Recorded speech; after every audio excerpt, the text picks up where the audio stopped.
so they had no right going in there. But the door was open, so they walked right in. Tonight, a community angered after an immigrant seeking help from a nonprofit organization is detained in the San Francisco Bay Area. His arrest caught on camera. Good evening, everyone. Welcome to West Coast Wrap. I'm Alex Savage. That arrest is part of the broader immigration crackdown we continue following all across the West. We are also learning tonight that the man who was detained while fighting a wildfire in the Pacific Northwest has now been released after being held by immigration authorities for several weeks. But we begin tonight in the Bay Area, where KTVU's Jesse Gary has more on the arrest of an undocumented immigrant that's prompting outrage among many. This 50-second video clip is generating outrage, angst, and disgust in the South Bay and beyond. A man is detained by what witnesses say are federal agents while he's apparently seeking help, standing inside a social services agency doorway. This just devastated all of us and all of the other clients. Connexion Executive Director Rose Amador-Lebeau says the 48-year-old nonprofit was started as a way to help day laborers find employment and grow job skills. Tuesday, one such person was detained without warning, and witnesses say without seeing a warrant or identification. Our community is under attack, and right now we more than ever need to be unified. This is not just an isolated event. It represents a broader pattern that instills fear in our neighborhoods. The city council is trying to pass an ordinance barring law enforcement from concealing their identities and requiring they wear identification. Councilmember Peter Ortiz wants to join forces with Santa Clara County officials, creating a comprehensive immigrant support plan. Improve local coordination and response with both our schools and our government partners. Expand employer education and outreach to help support immigrant workers. Looks like the person who's doing the arrest, and you can't tell, who he is or where he's from. Immigration law expert Professor Evangeline Abril says this type of action could face legal challenges. You can't enter into a place, into what looks like sort of a private place without some sort of a judicial warrant, and there's no indication that that's what they had. But it was a classroom, so they had no right going in there. But the door was open, so they walked right in. Rose Amador-Lebeau says changes are being made to make sure all external doors are locked, to make sure no one can get inside without authorization. That includes federal agents. We reached out to the Department of Homeland Security to find out exactly what happened here, but have not heard back. In the Rock Springs section of San Jose, Jesse Gary, KTVU, Fox 2 News. We turn now to a developing story people are following across the country tonight, including here in the West. A shooting today at an immigration detention facility in Dallas. Authorities say one detainee was killed and two others were critically injured when a sniper perched on a neighboring rooftop opened fire on that facility. The gunman then took his own life. The shooter was firing indiscriminately throughout the whole building. We found bullets throughout the entire building that had punctured into the facility. FBI Director Kash Patel posted an image on social media shortly after the shooting of bullets found at the scene. One of them had the term anti-ICE written on it in what appeared to be marker. A man has died while in ICE custody in Southern California. Federal authorities moved the Mexican national from an ICE facility in San Bernardino County to a hospital for surgery on Sunday. Hospital workers say they found him unresponsive. The cause of his death remains under investigation tonight. Federal records show more than a dozen people have died in immigration detention since January. The Oregon man taken into custody by Border Patrol agents while fighting a wildfire is free tonight. Rigoberto Hernandez's release follows a petition that was filed in federal court. Images included in that petition show Hernandez was part of a 44-person crew helping to fight the Bear Gulch fire in Washington last month. The Department of Homeland Security has issued a statement about the detention of Hernandez and another man in that crew. It says in part, quote, the two men were not firefighters. They were working in a support role, cutting logs into firewood. Hernandez has been working as a wildland firefighter for 3 years. His immigration case is pending. He's been waiting since 2018 for immigration officials to make a decision about his U visa application. Newly released court documents suggest human remains found in central Washington belong to the man who's suspected of killing his 3 daughters. Travis Decker became the focus of a months-long manhunt. Fox 13's Alejandra Guzman shows us how authorities now are winding down this investigation. We've been waiting for these DNA results since late last week. Now we're learning that prosecutors are actually closing the case against Travis Decker. They're even going as far as canceling his arrest warrant. This is all according to court filings after the U.S. Marshals confirmed to them that Decker is dead. Remains were found last week just 3/4 of a mile from the Rock Island campground where investigators say Travis Decker killed his 3 young daughters, Peyton, Evelyn, and Olivia, ending a months-long manhunt that pulled in Chelan County deputies, the FBI, and the U.S. Marshals. Visitors in Leavenworth are pushing through smoky skies, now with word that Decker has been found dead. First to the law enforcement, great appreciation for their persistence in finding him. That's great. At least they found him. It was too much. They had to find him somehow. But even with the case ending, the impact this has had on the community is heavy. It's shocking that something like that can happen, that a father can take the lives of his children, senseless. It's awful. Others, like Marty Satina, say they'll never forget the timing of the tragedy. So I was over this area in the early summer, and it was the weekend that he killed his children. And so I'm back here, and now they've confirmed that he died. That's a long time. It's just too heartbreaking. Despite these court filings, the Chelan County Coroner's Office is still waiting for DNA results back from the Washington State Crime Lab to identify the remains as positively belonging to Travis Decker. However, they do say that no matter how long, we may never know the true cause and manner of death. In Leavenworth, Alejandra Guzman, back to you. Xcel Energy will be paying out roughly $640 million as part of a settlement over a deadly and destructive wildfire in Colorado. That settlement was announced just one day before jury selection was set to begin in the case. The lawsuit was brought by homeowners and insurers between Denver and Boulder, all affected by the Marshall Fire, which burned nearly 1,000 homes back in 2021 and left 2 people dead. Investigators say a sparking power line owned by Xcel was one of the causes for the fire. Xcel maintains it did not cause or contribute to the fire, and the utility says customers will not be paying for any of that settlement funding.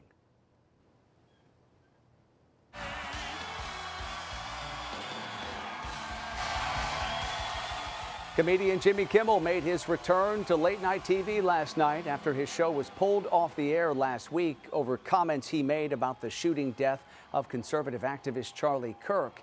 In a social media post, President Trump suggested that he may sue Kimmel and ABC for a campaign finance violation, suggesting he could get millions of dollars from a lawsuit. Unfortunately, President Trump has a pattern of engaging in vexatious litigation that is aimed at extracting money from entities or using other regulatory levers to try to punish or retaliate against, whether it's broadcasters or social media companies. Kimmel's return drew a large audience last night with his highest-rated show in its 22-year history. 6.2 million viewers watched the show on broadcast TV. An Arizona congressman is helping to lead a push to have Charlie Kirk memorialized on U.S. currency. Representative Abe Hamadeh plans to introduce a bill that's designed to direct the U.S. Treasury to mint about 400,000 silver dollar coins with Kirk's likeness. The GOP congressman is getting help from fellow Republican Congressman August Pfluger of Texas. Their proposal comes after last week's House passage of a bipartisan resolution honoring Kirk, who died after being shot at a college event in Utah. The outcome of Arizona's special election for a congressional seat is drawing some national attention tonight. Democrat Adelita Grijalva won the race last night. Her victory narrows the already slim Republican majority in the House. She's also vowed to add her signature to a House petition that calls on the release of the Epstein files. Republican leaders previously pushed back against the petition. Grijalva will be the 218th vote, which forces a House floor vote and requires the DOJ records be released. Her win in this race also made history in the state of Arizona. This victory is ours, and together we broke the glass ceiling first Latina congresswoman from Arizona. Whew. Wow, it's hard to describe how I feel in this moment, but I see it in the eyes of my family and all of you, and I promise I might be the first, but I will not be the last.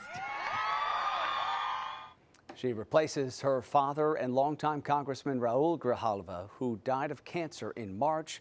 She's expected to be sworn in by October.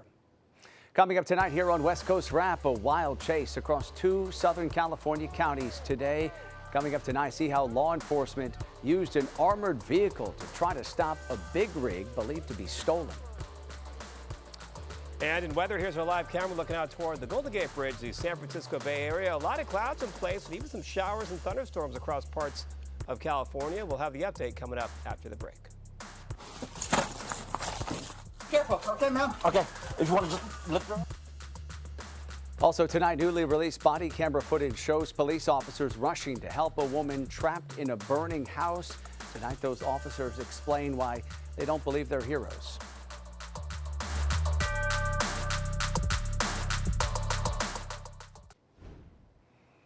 An armored police vehicle was used to ram a suspected stolen big rig cab today during a dramatic pursuit across Southern California. The chase spanned parts of San Bernardino and Orange counties, and at one point police used that armored vehicle in an unsuccessful pit maneuver. The driver eventually stopped at an intersection a short time later. The driver and the passenger surrendered, and they were both taken into custody. Authorities say tonight their relationship remains unclear. Well, it does not appear a video clip that's getting a lot of attention online is going to help Los Angeles police detectives who continue to investigate the death of a teenager whose body was found in the trunk of a car that belongs to the well-known singer David. The body of 15-year-old Celeste Rivas was discovered in David's car on September 8th after that vehicle was towed to a Hollywood impound lot. Video circulating online shows someone who resembles the victim at a David concert in late August. TMZ reports a source close to the investigation says that video is not of Rivas. When we spoke with TMZ's Charles Lanaboudiere earlier today, he said there are signs investigators are making progress in this case.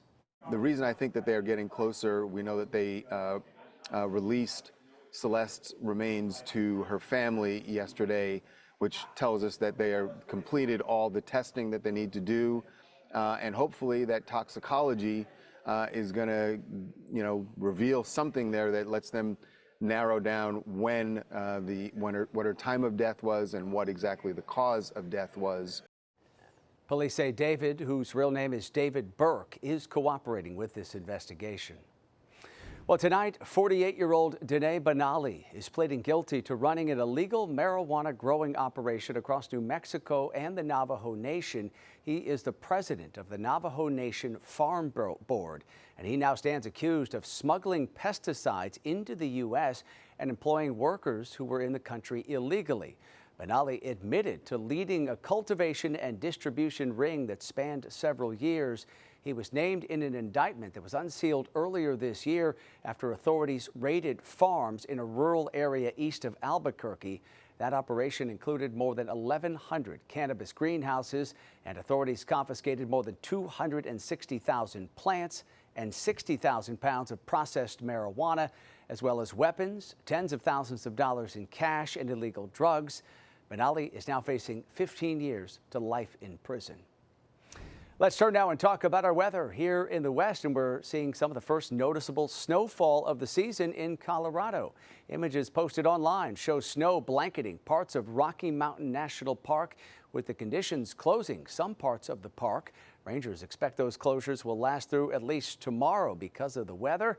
For more, let's bring in KTVU's chief meteorologist, Mark Tamayo, who is tracking that snow in Colorado and the conditions across the West. We had some storms, too, out west. Yeah, that's right, Alex. Kind of an active weather pattern setting up, but always fun to be tracking the first snowfall of the season. Radar imagery right now out toward Colorado and the Rockies, fairly quiet, but these are all the storm reports recently here. In fact, you can see, just click on this one report here, as you can't pick out, accumulating snow of possibly up to 7 inches.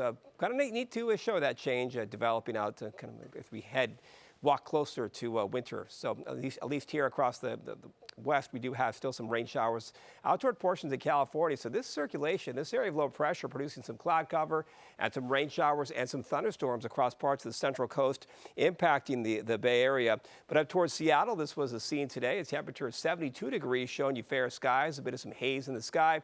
In the Bay Area, San Francisco, temperature of 76 degrees. Of course, the heat was the big story yesterday. Big time cool down today with some humid, muggy conditions and some cloud cover. Out toward Phoenix, temperatures this afternoon, 107 degrees. Right now, it is 103 in Phoenix. Los Angeles checking in 70. Reno, 82. And Seattle currently checking in 67 degrees. Here's the overall weather story for tomorrow. It's mild in the Seattle area. We'll keep an eye on this system once again impacting the Bay Area. Could have still some humid conditions for your Thursday forecast. Clearing skies in Southern California, then a sun-cloud mix out toward Phoenix. There's even a slight chance of a few showers or thunderstorms tomorrow. And then more sunshine for the Denver area for your Thursday forecast. In fact, we'll show you this, an old graphic. Here are some of the fires, as you can see up in the north, but this is no longer in place. This graphic kind of sneaking in. But I do want to show you this, as you can see the forecast model, the Futurecast, showing you the rain showers moving into portions of the Sierra and some development out toward parts of Arizona. So the showers and thunderstorms kind of popping up, and actually a better chance in the Friday forecast, as you can see. Some more unstable air setting up that portion of the West Coast. Looks like a quiet weather pattern for Northern California down towards Southern California. So here is the plan coming up for you, as you can see out toward Olympia, 66 degrees. San Jose and Concord in the Bay Area, lower 80s. Southern California temperatures mainly in the 80s. And Scottsdale, Arizona, 104 degrees tomorrow afternoon. So here's the breakdown. Seattle has that sun-cloud mix. San Francisco has the cloud cover, as you can see, at least for the morning hours, becoming partly cloudy into the afternoon hours. Phoenix, there's that slight chance of a shower for tomorrow, but Friday could be a bit more of an active day, as those thunderstorms could be redeveloping. So tracking still some heat, still some thunderstorms, and some humid conditions across parts of the West Coast, at least as we do move into tomorrow. Yeah, certainly a lot happening across the West. Okay, yeah. Mark, thank you. Newly released body camera video shows 2 police officers rescuing a woman from a burning home in Southern California. Fox 11's Gina Silva spoke with the men who say they don't want to be called heroes. I'm getting the signal from outside, from inside. With lights flashing and sirens blaring, Westminster police officer Beltran Vu raced against time to save a life. First thought inside when I heard there was a female still inside was just immediately get her out. His partner, Jason Stouffer, arrived first and had already busted a window to reach a bedridden elderly woman who was inside while the fire was spreading rapidly. The windows are starting to burst. The vehicle caught fire, so the tires in that vehicle also started to pop and explode. So I knew the fire was going to be spreading quickly. When Officer Vu arrived on scene, he ran as fast as he could to reach the lady and his partner. Be careful, okay, ma'am? Okay, if you want to just lift her up. Both officers kept reassuring the terrified woman that she was safe with them. Where because of her medical condition, she was extremely frail. She complained about hurting, so we had to try to lift her up without hurting her or cause any damage or injuries to her. They carried the woman to safety and let firefighters take over once they arrived. Officer Vu and Officer Stouffer did an extraordinary job, but they are too humble to call themselves heroes. We're human. We do the best we can with what we have. We rely on our training, our instincts, and sometimes it's just guts going in a place like that. It feels great, but again, something that comes with the job. And that was Fox 11's Gina Silva reporting tonight. The officers and the woman they rescued were treated for smoke inhalation. It remains unclear tonight exactly what started that fire. Coming up here on West Coast Wrap, a Las Vegas street turned into a runway as a plane makes an emergency landing. The home surveillance video showing how that pilot responded when something went wrong with the plane. Also, today's launch of 3 satellites has ties here to the West. Scientists say the mission will help shape the future of space exploration. And so when we land those astronauts on the moon, land them on Mars, it'll be missions like this that help contribute to making sure they got there safely. An emergency landing caught on camera in northwest Las Vegas. Home surveillance footage shows the moment an airplane landed on a residential street. One neighbor says that touchdown was so clean he didn't even hear the plane. even though he was outside just about 10 seconds beforehand. It wasn't until his neighbors said they caught it on video that Larry Summers checked his own cameras. I listened to the audio many a times and watched the video over and over. You don't even hear the tires touch down. There's no squeal of the tires. There's no braking that you hear or anything that you would normally hear in an aircraft. It just goes by and lands.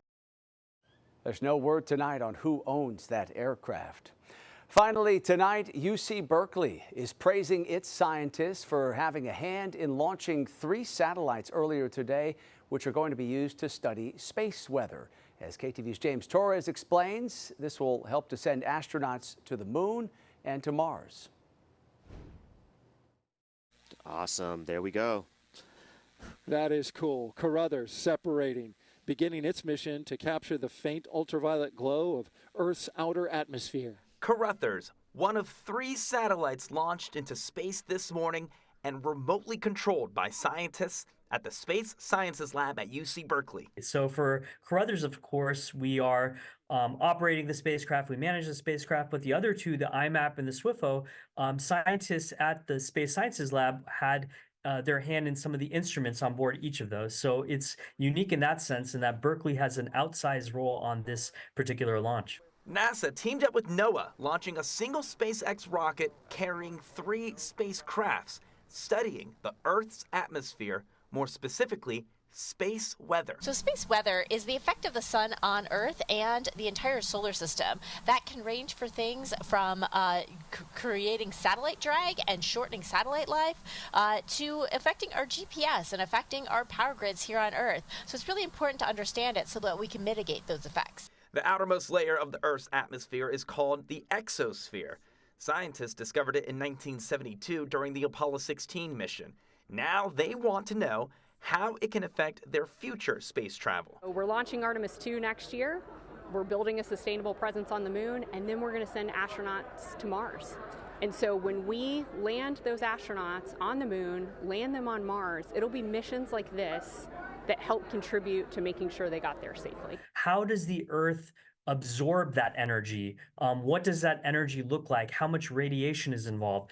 And how can ultimately astronauts, either in Earth orbit or on the moon or even on the way to Mars, protect themselves from such an event? Berkeley researchers control Carruthers and will take photos and videos of the glowing exosphere. It will take about 6 months before we see any data. The first ever dedicated satellite to continuously monitor the geocorona, or the part of the Earth's outermost layer of atmosphere. Reporting in Berkeley, I'm James Torres, KTVU, Fox 2 News. Yeah, great work by those teams at UC Berkeley. That does it for West Coast Wrap tonight. We appreciate you watching as always, and a quick reminder to stay up to date on all the big stories we're covering across the West Coast at our website. It's westcoastwrap.com. Have a great night.